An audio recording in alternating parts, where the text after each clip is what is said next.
No finalzinho do mês de junho, nós tivemos o primeiro leilão de transmissão do ano de 2023 e várias empresas participaram dessa disputa, visando principalmente a grande rentabilidade que esses leilões podem trazer, ainda mais caso não tenham um grande desconto e tenham uma participação mais baixa e menos concorrência. Com isso, foram disputados mais de 6 mil quilômetros em linhas de transmissão nesse primeiro leilão,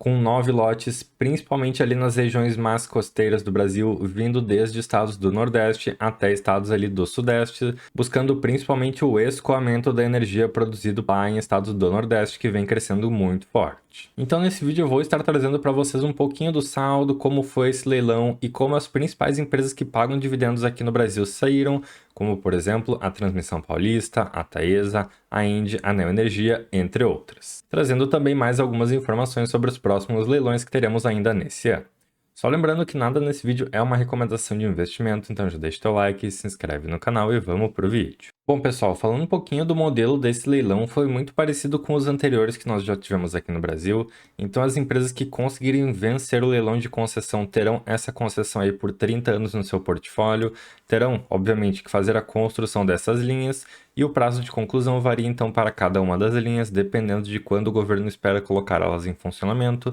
variando de 36 a 66 meses de prazo máximo para a entrega. E a forma que as empresas participam desse leilão é a seguinte: na primeira fase de disputa de cada um dos lotes, as empresas apresentam a sua oferta inicial, que é somente uma, e a partir disso, então, pode-se desenrolar uma disputa caso várias empresas fiquem ali com um valor muito semelhante de deságio. Então, por exemplo, aqui no lote 1, o consórcio Gênesis ofereceu um deságio de 66%, ou seja, um desconto de 66% frente ao valor que seria pago para ela em receita não permitida, ficando inclusive muito acima da segunda colocada, que foi a Transmissão Paulista, que ficou aqui com o deságio de 44%. Então já nessa primeira fase, a Consórcios Gênesis levou aí com um deságio muito maior e que inclusive pode levantar aí algumas questões se valeu a pena para a empresa conseguir arrematar esse lote com um desconto tão grande. E aí, caso a disputa após a primeira oferta fique muito acirrado e tenha ali uma ou mais empresas com valor muito próximo da primeira colocada, então se inicia uma disputa muito conhecida, aquela que nós conhecemos de leilão, onde cada uma das empresas vai dando a sua oferta e buscando atingir o valor máximo de desconto para então arrematar o lote. Como foi aqui, por exemplo, essa disputa que a Rialma e a Engie fizeram aqui para o lote 2, onde as empresas estiveram muito próximas aqui no seu deságio e houve uma disputa por voz, onde no final das contas a Rialma acabou arrematando com o deságio ali em cerca de 51%. Dessa forma, a empresa Rialma Administração e Participações conseguiu levar o maior lote do certame com um desconto de 51%, batendo a Engie inclusive. E é interessante nós entendermos e até assistirmos esses leilões para entender um pouquinho do formato que deve inclusive se repetir nas próximas disputas, pois caso uma empresa já na primeira fase dê um lance mais alto que as outras, ela pode inclusive vencer a disputa sem tanta concorrência assim, mas obviamente arriscando ter um deságio mais alto e consequentemente um desconto que pode prejudicar um pouquinho a sua receita não permitida posteriormente. Além da Rialma e da Consórcio Gênesis, nós também tivemos a participação da Cime Construções, e essas três empresas acabaram levando no total 4 lotes, sendo a Consórcio Gênesis responsável por conseguir vencer 2 lotes, tendo essas empresas, inclusive, os maiores deságios aqui de toda a disputa, variando ali de 66% até 51% nesses lotes, mostrando que essas empresas vieram mais agressivas para essas disputas, enquanto que outras empresas como a Transmissão Paulista e a Engie acabaram ficando ali com deságio sempre abaixo dos 50%, e inclusive algumas disputas levaram um deságio muito próximo de 40%. E falando das empresas mais tradicionais aqui na nossa bolsa brasileira, nós tivemos a Engie conquistando o lote número 5, que era o terceiro maior do leilão, com cerca de 1.000 km de linhas de transmissão. E ela conseguiu vencer essa disputa com um deságio que ficou na casa dos 42,8%, superando vários de seus concorrentes aqui com uma boa margem já na primeira fase, onde a ISA-CTEP e também a Taesa vieram aqui, respectivamente, como segundos e terceiro colocados. Então nós já vemos aqui uma vontade tanto da Transmissão Paulista quanto da Taesa de arrematarem vários lotes, como eu vou mostrar para vocês na sequência. A seguir tivemos a Transmissão Paulista conseguindo arrematar os lotes 7 e 9, e o lote 7 tinha 1.044 km de linhas a serem construídos, enquanto que o lote 9 era somente uma ampliação de uma linha de transmissão já existente, tendo aqui uma RAP bem bem menorzinha, na casa dos 7 milhões de reais. No lote 9, a Isacitep acabou tendo uma disputa aqui um pouquinho mais forte com a Eletrobras, mas acabou arrematando. E ali para o lote 9, ela conseguiu então, vindo com um deságio superior às suas concorrentes,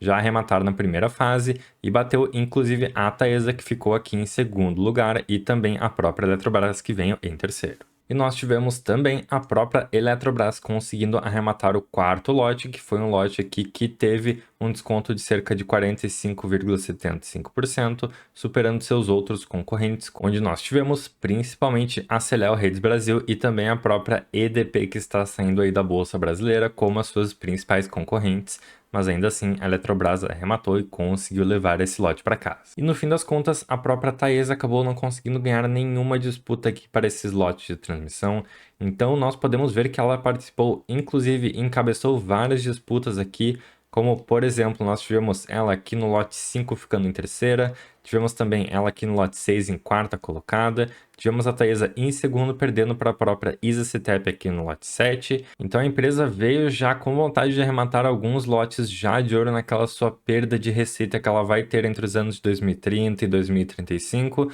Mas infelizmente ela não conseguiu fazer nenhum desses arremates, o que provavelmente não vai se reverter então num follow-on da empresa, ou seja, numa nova oferta de ações, pelo menos não até o próximo leilão, onde ela tem a chance de arrematar bons lotes também para novas linhas. E participando também desse leilão, nós tivemos a CESP, ou a nossa famosa Auren, participando. Somente do lote 3 ela fez então uma oferta, ficando inclusive com uma oferta vindo com bastante segurança, na casa dos 29% de deságio, e obviamente não conseguiu arrematar. A CYMI acabou levando esse lote aqui no final da disputa, mas ainda assim nós já vemos uma nova concorrente entrando aí, e é uma concorrente que pode vir inclusive com mais força para as próximas disputas, então vale a pena ficar de olho aqui também na Auren nos próximos leilões. Para algumas empresas e pessoas também ficou o questionamento de: será que alguns dos deságios ou descontos fornecidos para ganhar esses lotes não foi muito grande? E trazendo aqui como exemplo o lote que foi arrematado pela Rialma com cerca de 66% de deságio,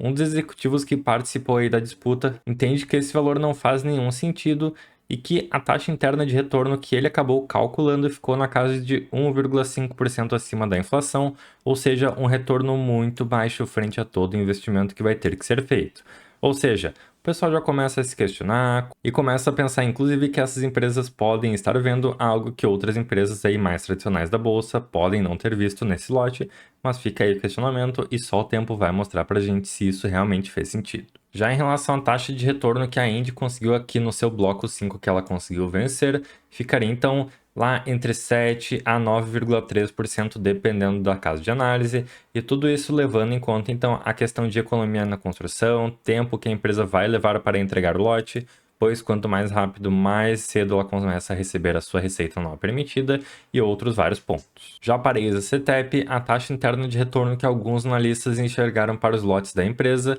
ficou na casa dos 7,7% para o lote 7 e 6,2% para o lote 9, vindo também com uma taxa interna de retorno um pouquinho mais baixa em relação a leilões passados, mas que ainda assim não ficou tão apertada. E no caso do lote arrematado pela Eletrobras, ficou com uma TIR também na casa dos 7,8 a 7,5, dependendo da casa de análise.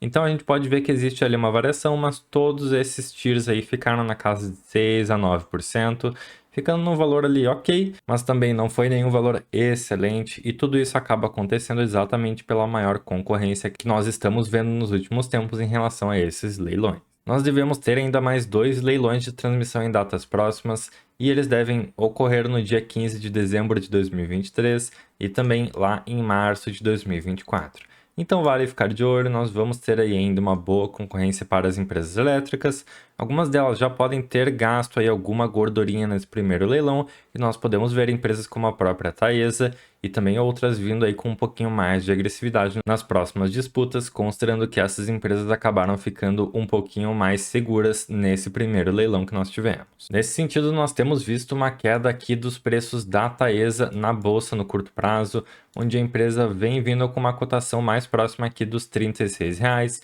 enquanto que outras empresas aqui no mercado brasileiro vêm valorizando bastante, como a própria Neoenergia que eu tenho trazido para vocês. Então, já vale a pena começar a ficar de olho aqui na Taesa, ela pode vir aí no curto a médio prazo a preços mais interessantes para aquisição.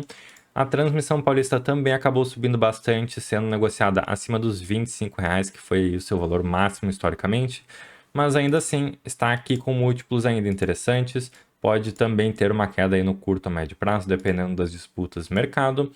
A Indy é aquela empresa que é considerada cara por muitos investidores, mas ainda assim, historicamente, está num preço ok, está num preço aí comum para ela, mas veio aqui numa grande subida nos últimos tempos. Ela era antes negociada a cerca de R$ 36 ali no finalzinho de 2022 e veio numa grande valorização. Enquanto que a Eletrobras vem sofrendo aí bastante, principalmente pelo discurso do governo e também uma atuação que ainda não conseguiu representar a sua privatização. Ela ainda não veio com grandes melhorias em relação à sua eficiência, coisa que os investidores estão muito de olho para que a empresa venha numa melhoria e num crescimento posterior. Bom, pessoal, então essas foram as principais atualizações que eu tinha aí para o leilão que aconteceu no fim do mês de junho. Eu acabei dando uma pequena pausa aí no canal, estava bastante sem tempo e bastante corrido também na minha vida pessoal e não estava conseguindo gravar os vídeos para vocês, mas agora eu vou voltar com a corda toda e eu pretendo postar pelo menos aí um vídeo por dia, ali por volta das 18 horas. Então, pessoal, espero que vocês tenham gostado desse vídeo. Peço que caso vocês tenham gostado e achado esse vídeo útil, que vocês deixem o seu like e também se inscrevam no canal. E é isso. Um abraço para todo mundo. Tchau, tchau.